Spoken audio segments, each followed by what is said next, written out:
मोक्षमार्गस्य नेतारं भेत्तारं कर्मभूभृतां ज्ञातारं विश्वतत्त्वानां वन्दे तद्गुणलब्धये।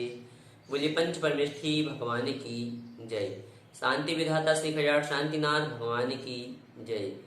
द्वादशांग जिनवाणी माता की जय। ग्रंथादि राशि तत्वात् सूत्र जी की जय। आचार्य श्री उमा स्वामी जी महाराज की जय। आचार्य गुरुदेव स्वर्ण विद्यासागर जी महाराज की जय। परम पूज्य मुनि पुंगव श्री स्वर्ण सुधा सागर जी महाराज की जय। अड़ाई द्वीपस्थ समस्त महामुनिराजों की जय। पिछली कक्षा में हमने प्रथम 3 सूत्रों में जो ज्योतिषी देव थे उन देवों के विशेष वर्णन को जाना। पश्चात वैमानिक देवों का वर्णन प्रारंभ हुआ था, जिसमें वैमानिक देव चतुर्थ निकाय के हैं, यह जाना, उनके भेद जाने, तथा कल जो अंतिम सूत्र पढ़ा था उसमें वैमानिक देव ऊपर ऊपर होते हैं अथवा स्वर्गों में देव ऊपर ऊपर होते हैं, इसे जाना। अब वे कौन से देव हैं जो ऊपर ऊपर होते हैं, इस प्रकार के वर्णन के लिए आचार्य भगवंत सूत्र कह रहे हैं। सूत्र उच्चारित करें। सौधर्म ईशान सानत कुमार माहेंद्र ब्रह्म ब्रह्मोत्तर लांतव कापिष्ठ शुक्र महाशुक्र सता सहस्रारेश्वानत प्राणतयो राणाच्युत योर नवशु ग्रैवेकेषु विजय वैजयंत जयंता पराजितेषु सर्वात् सिद्धौ च। पदच्छेद देखें। सौधर्म ईशान सानत कुमार माहेंद्र ब्रह्म ब्रह्मोत्तर लांतव कापिष्ठ शुक्र महाशुक्र सतार सहस्रारेषु आनत प्राणतयोः आरण अच्युतयोः नवसु ग्रैवेयकेषु विजय वैजयंत जयंत अपराजितेषु सर्वात् सिद्धौ च। इस प्रकार से यह पदच्छेद होगा। अर्थ देखें। सौधर्म ईशान सानत कुमार माहेंद्र ब्रह्म ब्रह्मोत्तर लांतव कापिष्ठ शुक्र महाशुक्र सता सहस्रारेषु। अर्थ होगा सौधर्म ईशान सानत कुमार माहेंद्र ब्रह्म ब्रह्मोत्तर लांतव कापिष्ठ शुक्र महाशुक्र सतार और सहस्रार तथा आनत प्राणतयोः अर्थात आनत प्राणत आरणाच्युतयोः अर्थात आरण अच्युत नवसु अर्थात 9 ग्रैवेयकेषु अर्थात ग्रैवेयक और विजय वैजयंत जयंता पराजितेषु सर्वात् सिद्धौ च। विजय वैजयंत जयंत अपराजित और सर्वाध सिद्धि में निवास करते हैं। यह जो वैमानिक देव हैं, यह वैमानिक देवों के नाम हैं और यह कहाँ है तो ऊपरी ऊपरी अर्थात यह ऊपर ऊपर हैं। इनमें कल्प कौन है, कल्पातीत कौन है, इसे भी हम आगे सूत्र में जानेंगे। इसके पूर्व आचार्य भगवंत इन देवों के और विशेष वर्णन को कह रहे हैं, किस प्रकार से इनकी स्थिति आयु आदि होती है। सूत्र उच्चारित करें। स्थिति प्रभाव सुखद द्युतिलेश्या विशुद्धीन्द्रियावधि विषयतोधिकाः।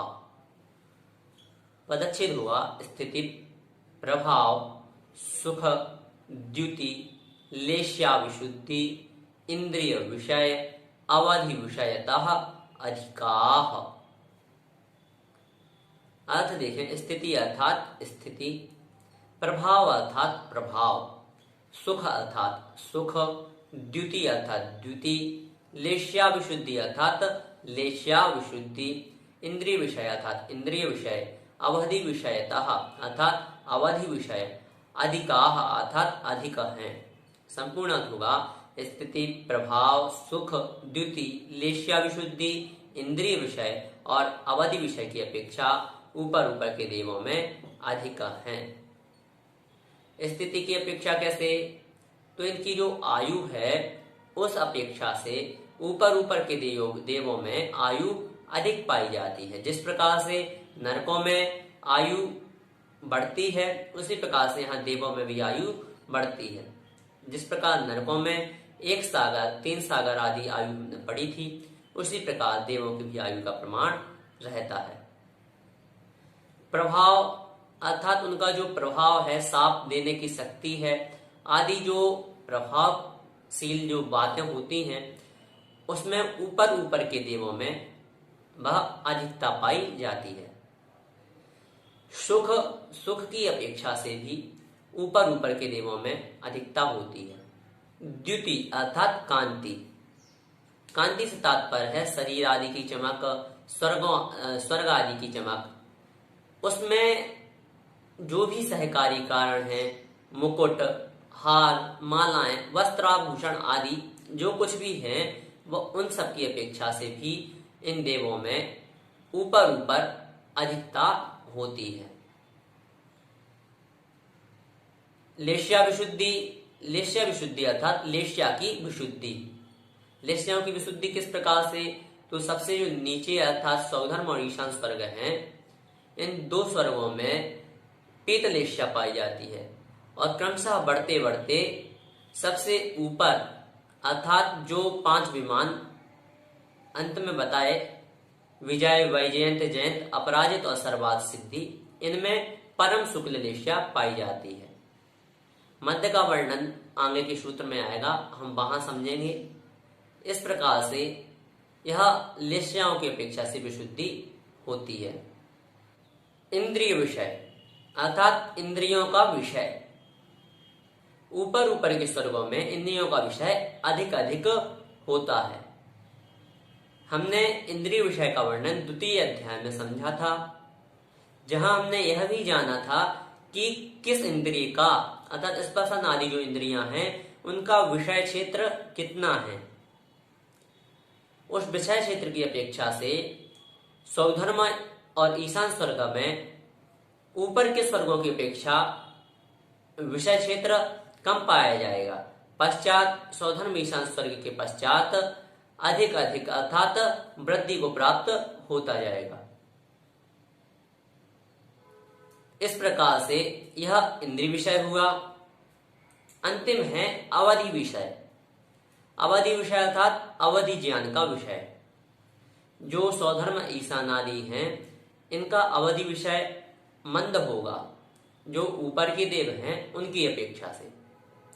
और सौधर्म ईशान स्वर्ग के पश्चात जो ऊपर ऊपर के देव हैं, उनका अवधि ज्ञान का विषय क्षेत्र अधिक अधिक होगा, विषय भी अधिक अधिक होगा। इस प्रकार से इस सूत्र का हमने समझा। अब यहाँ जिज्ञासा उत्पन्न होती है कि यह अधिकता की अपेक्षा से कथन हुआ, क्या कोई वस्तु या कोई पदार्थ आदि जो हैं वह इनमें मंद भी होते हैं क्या? तो आचार्य भगवंत सूत्र के माध्यम से बता रहे हैं। सूत्र उच्चारित करें। गति शरीर परिग्रहाभिमान तो हीना। पदच्छेद देखें। गति शरीर परिग्रह अभिमानतः हीना। अर्थ होगा गति अर्थात गति, शरीर अर्थात शरीर, परिग्रह अर्थात परिग्रह, अभिमानतः अर्थात अभिमान, हीनाः अर्थात हीन है। गति, शरीर, परिग्रह और अभिमान की अपेक्षा ऊपर ऊपर के देव हीन हैं। अब इन देवों के बारे में और विशेष चर्चा करते हैं। यह जो देव हैं, इनकी शरीर की ऊंचाई अरत्नी से नापी जाती है। अरत्नी क्या है? तो अरत्नी 1 इंच कम 1 हाथ को कहते हैं। सबसे पहले सौधर्म और ईशान स्वर्ग के जो देव हैं, इनकी शरीर की अवगाहना 7 अरत्नी की होती है।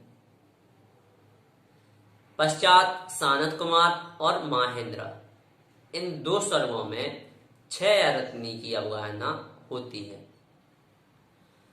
पश्चात के जो 4 स्वर्ग हैं अर्थात ब्रह्म, ब्रह्मोत्तर, लांता और कापिष्ठ, इनमें 5 रत्नी की अवगाहना पाई जाती है। पश्चात शुक्र, महाशुक्र, सतार और सहस्रार इन 4 स्वर्ग के देवों में 4 रत्नी की अवगाहना पाई जाती है। पश्चात है आनत और प्राणत, इन 2 स्वर्गों के देवों में 3.5 हाथ की अवगाहना पाई जाती है। आरण, अच्युत इन 2 स्वर्ग के देवों में 3 हाथ की अवगाहना पाई जाती है। पश्चात हैं 9 ग्रैव्यक, इन 9 ग्रैव्यकों में 3 भाग किए जाते हैं। जो नीचे के 3 हैं उन्हें अधोग्रैव्यक, जो बीच के 3 हैं उन्हें मध्य ग्रैव्यक तथा जो ऊपर 3 हैं उन्हें ऊर्ध्व ग्रैव्यक के नाम से जानते हैं। तो जो अधोग्रैव्यक हैं उन 3 अधोग्रैव्यकों में रहने वाले देवों के शरीर की अवगाहना 2.5 अरत्नी होती है। पश्चात जो मध्य ग्रैव्यक है उनमें रहने वाले देवों का शरीर का प्रमाण 2 अरत्नी होता है। पश्चात ऊर्ध्व ग्रैव्यक में रहने वाले देवों के शरीर का प्रमाण 1.5 अरत्नी प्रमाण होता है। पश्चात जो 9 अनुदिश और 5 अनुत्तर विमान हैं इनमें 1 अरत्नी प्रमाण शरीर की अवगाहना होती है। अब आचार्य भगवंत लेश्याओं के बारे में वर्णन कर रहे हैं। किस स्वर्ग में किस प्रकार से लेश्या पाई जाती है इसे हम समझेंगे। सूत्र उच्चारित करें। पीत पद्म शुक्ल लेश्या द्वित्रिशेषेषु। पदच्छेद होगा पीत पद्म शुक्ल लेश्या द्वित्रिशेषेषु। अर्थ देखें। द्वि अर्थात 2 युगलों में, त्रि अर्थात 3 युगलों में, शेषेषु अर्थात शेष में, अर्थात जो शेष ऊपर के शेष विमान हैं उन सभी में पीत पद्म शुक्ल लेश्याः, पीत पद्म व शुक्ल लेश्या होती है। संपूर्ण अर्थ देखें। 2 युगलों में, 3 युगलों में तथा शेष समस्त विमानों में क्रमशः पीत पद्म व शुक्ल लेश्या होती है। किस प्रकार से हम ऐसे लगाएंगे? तो ऊपर के 2 युगलों में अर्थात सौधर्म, ईशान, सानत कुमार, महेंद्र, यह जो 2 युगल हैं इनमें, पश्चात के जो 3 युगल हैं उनमें और शेष युगलों में क्रमशः यह लेश्या लगाना चाहिए। परंतु उनमें भी भेद किस प्रकार से है उसे भी हम देखें। सबसे पहले सौधर्म और ईशान स्वर्ग में पीत लेश्या पाई जाती है। सानत कुमार और महेंद्र स्वर्ग में पीत लेश्या तथा पद्म लेश्या पाई जाती है। पश्चात के जो 4 स्वर्ग हैं ब्रह्म, ब्रह्मोत्तर, लांतव और कापिष्ट, इन 4 स्वर्गों में पद्म लेश्या पाई जाती है। पश्चात के जो 4 स्वर्ग हैं उनमें पद्म और शुक्ल लेश्या पाई जाती है, अर्थात शुक्र, महाशुक्र, सतार और सहस्रार इन 4 स्वर्गों में पद्म और शुक्ल इन 2 लेश्याओं का सद्भाव होता है। पश्चात आनत, प्राणत, आरण और अच्युत इन स्वर्गों में शुक्ल लेश्या तथा इनके पश्चात 9 ग्रैव्यकों में भी शुक्ल लेश्या पाई जाती है। 9 अनुदिश तथा 5 अनुत्तर विमानों में परम शुक्ल लेश्या पाई जाती है। इस प्रकार से यह लेश्याओं का कथन हुआ। अब आचार्य भगवंत कल्प कौन है, कहाँ तक कल्प होते हैं, उन कल्प के बारे में बता रहे हैं। सूत्र उच्चारित करें। प्राग ग्रैवेकेभ्यः कल्पाः। पदच्छेद देखें। प्राग ग्रैवेकेभ्यः कल्पाः। अर्थ होगा प्राग अर्थात पहले, ग्रैवेकेभ्यः अर्थात ग्रैव्यक के, कल्पाः अर्थात कल्प हैं। संपूर्ण अर्थ होगा ग्रैव्यकों के पहले तक कल्प हैं।